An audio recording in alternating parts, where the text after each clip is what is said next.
Hey, what's up guys? This is your girl Treseysworld with Treseysworld, and today we have another video for you. This is Vlogmas day number 6, and today is a very special video because I have some guests joining me, and we're going to talk about something that a lot of you didn't know, so make sure you stay tuned. Right now, I would suggest that you get your popcorn, your chips, your water, your juice, whatever it is you need, because this is going to be a good one. That's what they say about me. The preacher's daughter. Yes, my name is Treseysworld.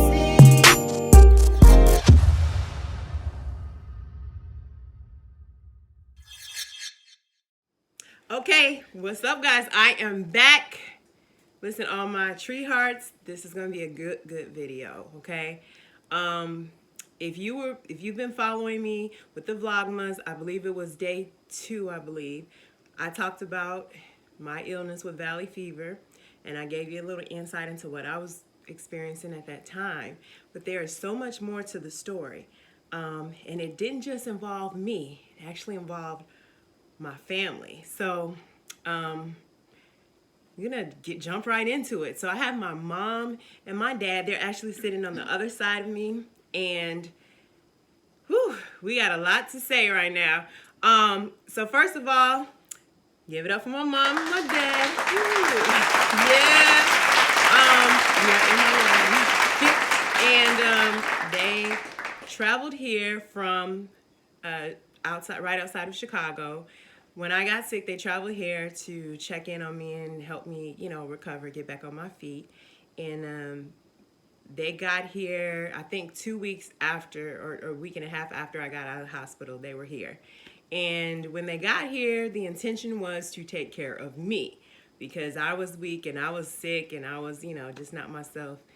And I'm going to let them kind of take it over. I'm going to let my mom start it off. She's going to take it over from here. She's going to tell you a little bit about what happened or what they were thinking, why they came here. She'll just give you a little bit of insight because I don't know what their conversation was before they decided to pack up and come here, but she'll share it with you, okay, right now. So check it out. We was in Illinois and we decided to, come to California to take care of Treesy because we know she wasn't feeling so well. She had been in the hospital. My husband had talked to her doctors and nurses in regards to her sickness, which is valley fever. But before we left Illinois, we had to make a decision whether we were going to fly or whether we were going to drive. So that was another issue. I wanted to fly, my husband wanted to drive. So we ended up driving because he didn't want to fly due to the pandemic that we all are experiencing. So we left, I believe it was maybe on a Monday, and we began to drive from one town to the next until finally we arrived here. When we got here,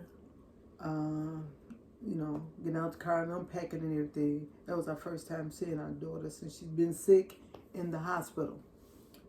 She looked a little lethargic. She looked like she was, like sick people look. And so when I saw her, I didn't, get, I guess, nervous about it or anything. I know I came to help and to serve. So that's what I was there for. So, as time grew on, she seemed to be getting a little strong, and I was happy because she couldn't really eat. She would eat, and then she would, throw up her food and so forth and so on. When she was really sick, food wouldn't stay on her stomach. I said to her, Treesy, girl, I'm cooking all this food and spaghettis and all this kind of stuff. And I said, I ended up eating that stuff by myself. It would take me 3 days or so to eat because I'm the type, I don't like to throw away food. And so she, as days went by, she was eating a little bit better and drinking a lot more water. And so I was happy about that. She seemed to be getting stronger. And then towards the end of that week, which was maybe on a Friday, I think it was on a Saturday, I noticed my husband, he didn't want to hang out with us. We was going out to the store. He didn't want to go. He just wanted to lay around. And I'm like, why is he laying around? But I said to Treesy, I said, well, maybe he's tired. All that driving he did. And so that's the way I looked at it. But I didn't know that he wasn't feeling well. You know, he was getting sick. I know. And so one day we just took a thermometer. And we said, let's take everybody's temperature. He had a temperature. I'm like, why his temperature so high? I don't remember what it was, how high it was, but he's the one that had the temperature. And so I said, you're not feeling good. You know, maybe you're coming down with a cold or something. That's the way I left it, you know. And so towards the end of that week that we got here, he decided he was going to go back. He was going to drive back to Illinois. So I said, okay, fine. So he left, I believe it was he started preparing on a Sunday. He left on that Monday. Mm-hmm. And I noticed he wasn't feeling good. He wasn't himself. Because I'm humorous and I'm goofy and I like to keep everybody laughing. And so he didn't want to be bothered like that. I think I did some little silly stuff, you know, but I noticed he was irritated by it. So I said, So he gets stuff and leave. Although we didn't want him to leave till the very next day, he left anyway on a Monday. So when he got to, I believe it was some part of Arizona, almost 6-hour drive, Flagstaff, he gotten sicker. And I thought that was strange. And so he got there and he was laying around. And so what we did, we know he wasn't feeling good for the next couple of days. We prepared Postmate to take him food and whatever it is he need, it was there, you know, for him to eat. Keep himself hydrated with water and juice or whatever it is, Mucinex, whatever it is he needed. We made sure he had all those things to make himself feel better. To no avail. He was getting worse and worse. The chills, he's telling me how cold he was. He was getting weak and his legs didn't want to operate and participate. But as time grew, he got worse and worse. So Thursday, we noticed he didn't want to really eat the soups and the things that we were sending from different restaurants, having things catered to him, and then people would deliver it to him. Friday morning, because he had been gone like almost a week now. Friday morning, he's still, mind you, he's in Flagstaff, Arizona. That wasn't like him to stay in a town knowing he was headed towards Illinois. So he got up that morning, I believe he couldn't really move or walk or something. He knew, I believe he called the front desk of the hotel that he was staying there, and they called for paramedics immediately, and the paramedic showed up. But did you get a phone call first? Like, did he called He and called told you me. he was calling the ambulance? Like, Yeah. I remember Yes, him he calling did. and said, I'm getting dressed, and then they were there. You weren't on the Right. phone at that time. Right. They were dressing me. Okay, Yeah, they were so dressing him. I'm going to let him pick it up from here. And this is my dad, Bishop Hamilton. Well, I listening to them, I lost a sense of time because I actually thought that when I left here on that Monday and I got to Flagstaff, that I went to the hotel, Holiday Inn, and I thought that it was 4 in the morning on that Tuesday morning that I had to call for the paramedics, but I didn't because I lost sense of time from Tuesday to Friday. I had lost that time because I don't know if I passed out or what, but anyway, that I got up to go to the bathroom and I couldn't walk. Ended up on the floor. So I drugged myself, and I was real hot. I won't forget that. So I drugged myself to the bathroom, and I could turn the water on in the tub, And I taken my hand and kept putting water on my face. And finally, I tried to get back to the bed. And I don't know how long I had laid on the floor, you know, but I finally got back to the bed because when I came to myself, I couldn't breathe. I was gasping for breath. And so I hit the button on the phone, and I called the front desk, told them to call 911. And those fire department and EMTs were there. It looked like in, I don't know, record time. And they came in. When they came in, the fire department was trying to put some oxygen on me, but it wasn't working. And so the EMT came in, the fire department the two people from the fire department started dressing me. And then they put me on this gurney and taking me out to the ambulance and taking me to Flagstaff Medical Center, which looked like it may have been about 4 or 5 minutes away. Anyway, I'm still wrestling, trying to get a breath, trying to breathe, and they get me to the hospital, and they take me in, and as soon as they take me in, doctors and nurses, they came and they could see I was in trouble. And this one doctor came in, and they asked him something. I forgot what they asked him. Anyway, he came back with this needle or something with something in it, and he shot it. It was between by my rib cage, and whatever he put in there, it opened up my airway where I could breathe a little. And so then they asked the nurse asked him, "Do we order a ventilator for him?" And he said, "No, not right now." They came back. They taken the COVID test, a rapid test, and then they told me I had the virus, COVID-19. And then after then, they taking me. It looked like every few minutes they were doing something, trying to make sure I could breathe, put oxygen on me. At that time, kept me. They called me also. Yeah, and then they called my wife to let her know what was going on, that I had COVID, and I'm thinking at that time, because I was so weak and so tired, till I was almost about ready to just give it up because I couldn't do nothing. And I heard my wife says, "You should live and not die. You just," and then she told me, "You got to."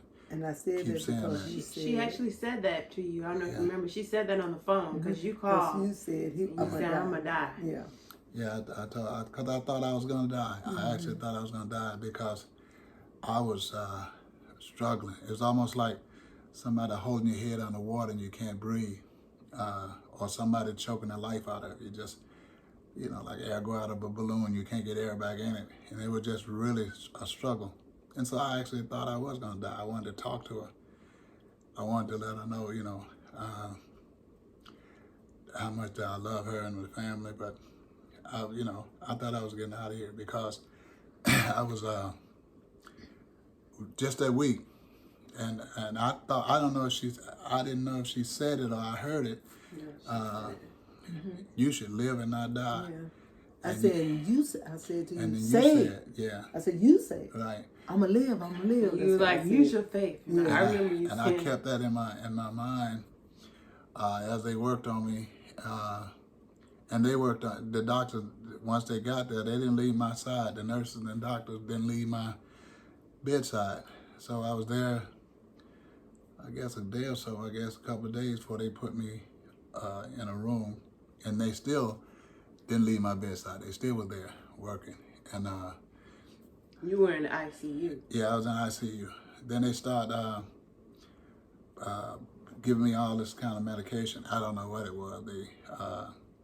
That they was giving me at first. They started, and the medicine, that medicine seemed like it wasn't working. So then they came in, and I believe they called. I don't know, did they call my wife? They did. They called her, The doctor. and they wanted to give me the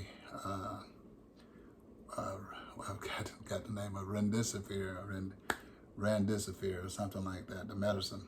And she talked to him about it and asked him what was the side effects and all that. And then we decided I would take it. So it take 4 hours, they gave me that.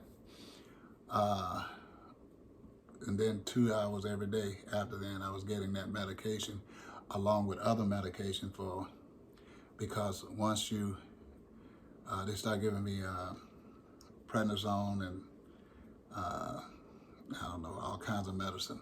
Anyway, it was throwing my sugar up, and I'm not a diabetic, but it threw my sugar way up. Then I got sicker for a day or two, and then they started giving me insulin. And I was getting shots in my stomach for 2 different things. I forgot now what it was.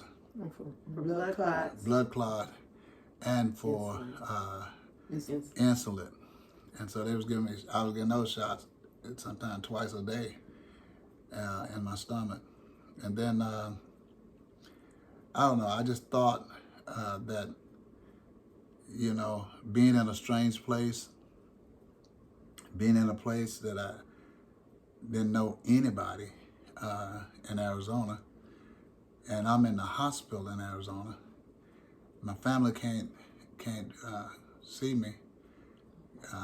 I can't, it was just a terrible thing, and I just didn't want to, I just didn't know how I felt about it, because the fact that I was so weak and it looked like I was getting weaker. And the doctor, we had never been apart. We never apart for that length of time. I've gone on vacation, apart. But for that length of time, never been apart. And my greatest fear was that there was a possibility that I had saw my family for the last time. That was my greatest fear, that I wasn't going to see them no more. And that was the toughest. And even now, you get emotional. I get emotional because the fact that I got a new profound respect for life and for family, because I actually thought that honestly, I'm just being straight with you, I thought I was going to die, because I had never ever in my life been that sick. I couldn't talk. I had to, kind of like strain to just get a word out. And then we could hear it when you try to talk to us on the phone. And then I would I would be so tired. If I said 2 or 3 words like I'm talking now, then I would be so tired. Then I would gasp for breath. And they gave you oxygen. They would give me oxygen. They turned the oxygen up as high as they could turn it up, and just give me some oxygen so I could breathe. And walking was out of the question. My legs were gone. And muscle mass, I went from 256 to 218 in a matter of like a week or so. And I was just, my legs just wouldn't carry me. So they, I still was kind of fearful about, life. Every time I go to sleep at night, I would see, well, I'm gonna wake up in the morning. Am I gonna get up? And then I got thinking about my boys, my sons and my grandsons, and it just, I don't know, it kind of like broke me down, because the thought of not seeing my family again, or dying, and they couldn't see me. And I knew this pandemic, this virus, it's a killer. Then there's a young 35-year-old coach who came in with me with COVID, and he was in the room next to me. And they put him on a ventilator, and he didn't come off. He died. 35 years old. And when the nurse told me he had died, they was crying. Them people work. Those people at that hospital, over What's the at name of the hospital? it's Flagstaff Medical Center. Them people work. And when that young man died, everyone that came in there, they was crying. The nurses and doctors I'm talking about. And they kept telling me, don't you worry, you know, Mr. Hamilton, you're not going nowhere. We're not going to let you go nowhere. And so this went on for about maybe roughly more than 15 days, off and on. This kind of stuff was happening. And so one day, Treseysworld said, I'm going to see if I can zoom Dad in. Because I know he needed to see me. That would help perk him up some and give him a little more strength. Yeah. And so she turned on the Zoom some kind of way. But so she let him know and me know what was going to take place as far as she's connecting us so we can see each other. Now that was a long-awaited moment, and it was a very heartfelt, emotional moment because we hadn't seen each other. Oh my God! 2 weeks. Yeah, about 2. It was more, a little more than 2 not weeks. knowing that you're gonna see And I didn't know each other. how he was. I didn't know how he looked. I didn't know what type of machine was on him. I didn't know anything. And so when Treseysworld got him on Zoom and got me on Zoom together, and we was on Zoom together, and we just stared at each other. We had a stare down. He looked at me and I looked at him. I said, "What you looking at?" That's what I said. "What you looking at me like that for? You looking at me?" "Yeah, I'm looking at you." And we just stared at each other for a long period of time. Then again, Mr. Hamilton got very emotional. Bishop Hamilton got very emotional. And so I let him have his moment. I didn't say anything. I just stared at him while he got out what he needed to get out. The emotion part. Right. It was because he hadn't seen me. I hadn't seen him. I was excited about seeing him. And then I told him, now listen, either we're going to have a conversation. I said, I ain't seen you in a while, but if you're going to sit and cry, well, you know, I was acting like I was going to get off the phone if he was going to continue to cry. I wasn't going to get off that phone, but that's what I told him. And so then he kind of wiped his tears away and things like that. We just had conversation and staring at each other. Most of the time, just staring at him. So I looked at him. I'll tell anybody that when I got out the hospital, I had to go to the hotel. And let me say about those people at the Holiday Inn, who the manager, he said to me, Mr. Hamilton, don't you worry about nothing. He says, you just worry about getting better. We're going to take care of your belongings and your car. And they did that. When I got out, I called him, told him I was on my way back to the hotel. He said, well, we put you in a room right here by the front desk, room 108. And he says, anything that you need, we'll get it. So when I got there, they came out, got my stuff. I had all kinds of oxygen tanks, and I had, you know, medical equipment and stuff to go in my room, and they taking it in there. Once they put the machine in, that one that make oxygen, I didn't know how to. I just didn't know how to turn it on. I didn't know how to put it together. So I had forgot. They showed me at the hospital, but I had forgot. And then I had left the walker they gave me. I left it at the hospital, and so I couldn't really get up and get around. But my brother-in-law, James, he called me, and I was explaining to him about the machine. He told me what to do, how to hook it up, how to turn it on, and turn the oxygen up, what level to turn it up to, and that was a lifesaver. I did that, put it on, and everything I needed, this lady and this lady over here, they made sure I had it every day, food, every day. But I couldn't eat like I wanted, so I would eat some and leave some, you know, but they made sure it was there every day. And the hotel manager of the hotel, they checked on me every single day and night. When they got ready, when they come in, they called me. Mr. Hamilton, you need anything? Can we do anything for you? Because I couldn't go out. So 14 days I'm there looking at the walls and walking back and, trying to get up and walk back and forward. And finally one day I got up to give myself a shower. And after I got my shower, I got back in the bed. I just couldn't hardly breathe. I had used this inhaler to breathe. And, but I felt good, but that was the longest time that I've ever, been anywhere and not knowing the outcome. So when my quarantine day was up, I got in my car. The hotel people helped me. They put all my stuff in my car, and the guy brought my car around. He goes, "You sure you're gonna be able to drive?" I go, "Oh yeah, I'm gonna be able to drive. I'm getting out of here." So the doctor called that morning and told me, he says, "Now, if you're going back to California, you're gonna drive back to California. I want you to drive 2 hours, take 10 minutes.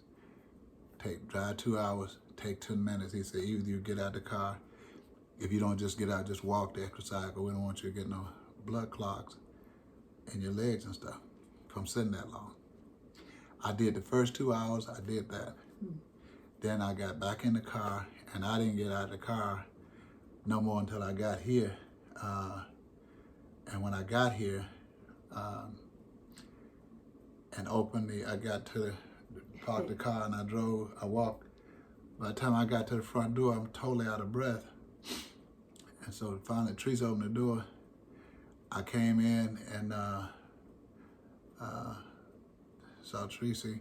Yeah, I was in the back. And then when she came out, my wife came out, I grabbed and hugged her. And For a long time. I just couldn't. It was a long hug. He didn't want to let me go, like a bear hug. They was hugging for a very, very long time. I don't ever want to experience anything like that again. I tell anybody, don't play with this thing. Don't try to diagnose yourself and play with this COVID. Because like I said, I lost from Tuesday to Friday. I can't remember that. I lost all that time. I lost that time. Mine was real foggy, like. Yeah, I lost that time because I was thinking that I got that Monday and that Tuesday I was in the hospital. But that ain't it's not the way it went. It went that Friday. And but I just actually thought that I was gonna die. And I'm still sore now when they gave me that shot, whatever that needle was in there, the stuff they put in that shot, it opened up my lungs, of an air sac or something, they opened it up.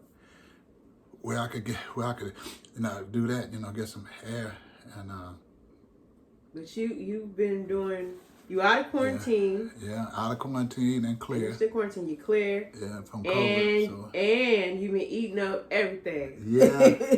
Now the strangest thing is I had no appetite till I got here. When I got here, before you left the hotel, it was coming back gradually. Yeah. I was ordering you a lot of food. Right. And big meals, not like little meals, like whole full Sunday meal. Right. But it wasn't nothing like, and then another thing, I was dreaming about them pork chops. I was dreaming about pork chops.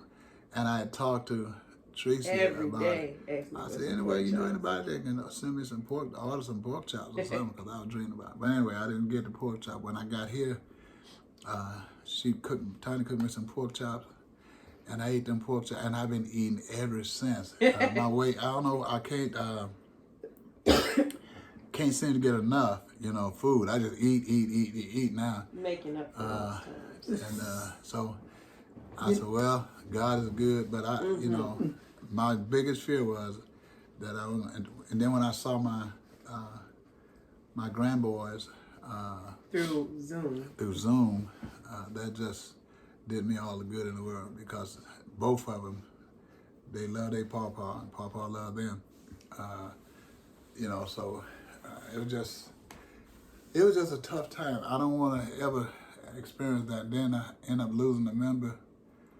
One of my members who went in the hospital before me, and she died, so they're having her funeral next Saturday.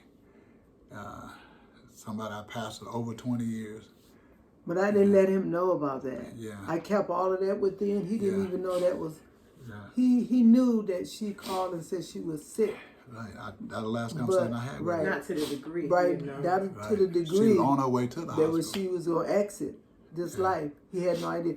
So I found out she was very gravely ill, Yeah. but I had to ponder that within and just keep praying. Not only that, while he was sick in the hospital, I had to become like an acting bishop almost. No, I'm not a bishop. You know, I'm just a servant, a helpmate. minister, his helpmeet.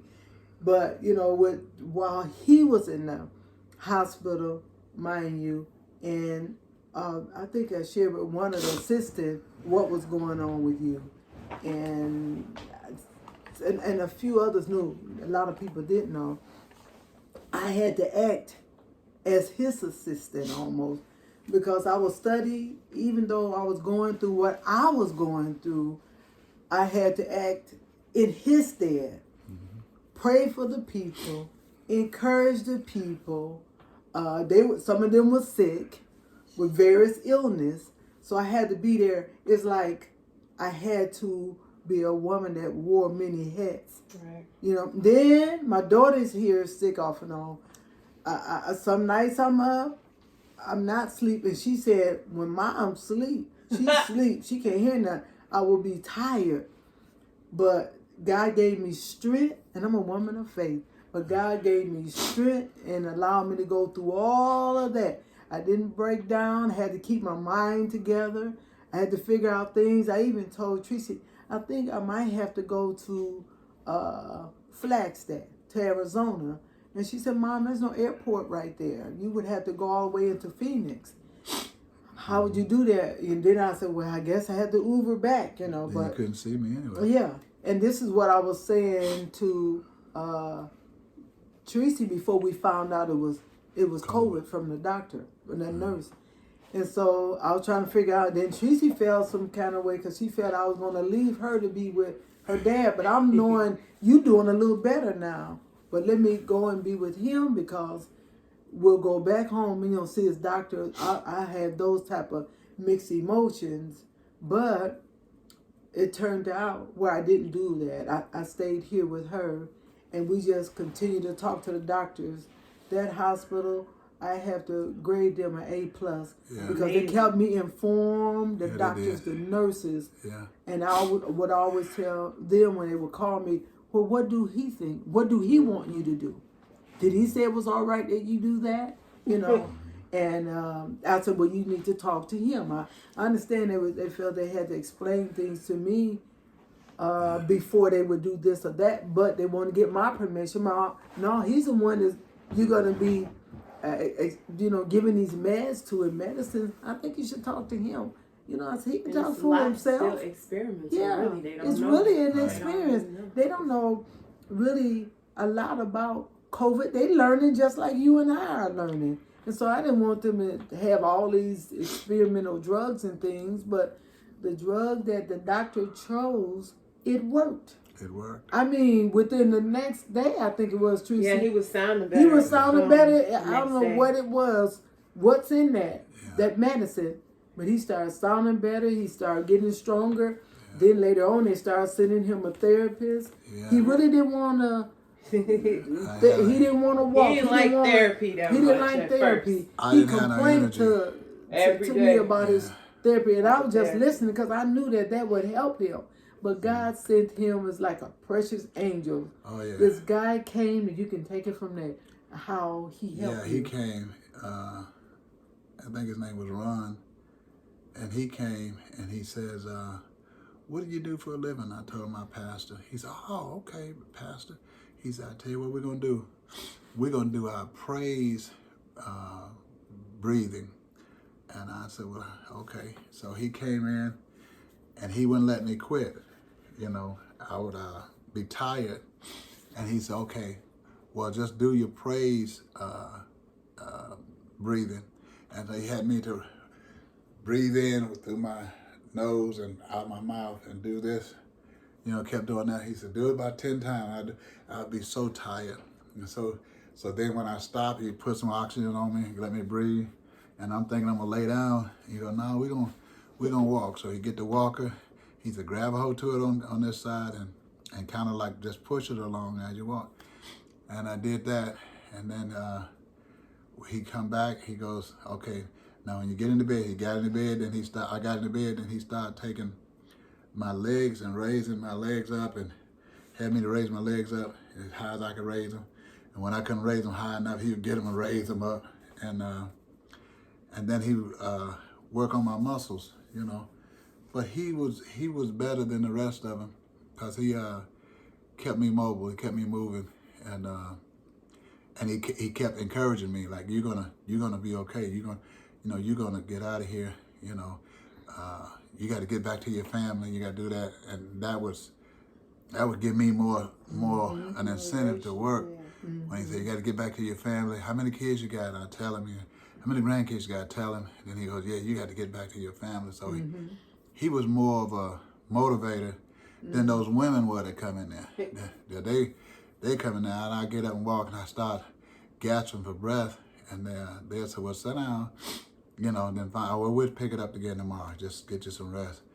And I get in the bed, and just once I lay down, I would be okay. But it was rough. It was rough. But those people at that hospital, those doctors, those nurses, are the best. And I found out those people didn't go home. Sometimes some of those doctors and nurses hadn't seen their families in 2 weeks. You know, this one lady was saying, well, I hope I be able to go home for, you know, be with my children for Thanksgiving. And I said, you ain't been home? She said, no, we take shifts because we short-handed, so they take shifts. And my room was near the helicopter pad, and they kept bringing people in a helicopter, flying them in from different places with COVID, because they had 2 floors was COVID patients, and and they was all, people was all gowned up, masked up, and everything, and you know, so they did a great job. My hat off to them. I praise God for it. I would never forget those people as long as I live, and I won't forget the people at the hotel as long as I live. And then, like I said, let me say this, I went to Walmart to get me a phone charger. That was that Monday, I believe. Monday. Oh yeah. Yeah. You When remember? I got there, remember? that Monday, right? Yeah. That was Monday. Yeah, you needed And a phone charger. I couldn't get out the car, and this Hispanic guy, he said, hey, old school. He said, you old? No, he said, old dude, old school or something. He says, you okay? I said, yeah, I'm fine. So he saw me struggling getting out the car, and when I got out the car, he held onto the door, and I was just leaning on the door. He goes, what are you going in there to get? I said, I gotta go get me a phone charger. He said, no, get back in your car, I'll go get it. And I said, well, let me get you the money. No, when I bring it back, you can pay me then. So he goes into Walmart, buy me a phone charger, bring it back to the car, give it to me, and he says, now you want me to follow you? Where you gotta go? How far you live from here? I said, I'm at the hotel over there. He said, you want me to drive you over there or take you over there? Because you look like you. I said, no, I can make it. But he was so nice. I wish I had got his name. He was just so nice. And then he didn't take no payment. So he just bought it and gave it to me and left. You know, after he found out that I was going to drive back. And Shout out to Flagstaff. Yeah, those people were so nice. Really nice. Everybody treated me nice, you know, so. And I'm glad I'm here. I'm glad I'm back. I'm getting better and better every day. We're glad too. We're glad too. I'm getting better every day. Listen, right now is a good time for you to go ahead and subscribe to this channel. Hit that subscribe button. And then hit that bell so that you can get a notification anytime we post a new video, okay? We are going to continue this interview, and this next part you're going to want to tune into, but you're going to have to wait a couple of days for part 2 of this interview, okay? But you don't want to miss it, so make sure you guys tell your friends, tell your mom, tell your aunties, your uncles to subscribe and to check out this video along with the next video. And then just go through the page and check out all the other videos. I'm sure you'll have a good time looking at, you know, what we have in store. Okay, listen, you guys are so dope. Continue to be unapologetically you. Listen, make sure you like, comment, subscribe, and turn on those notifications. Thanks for watching.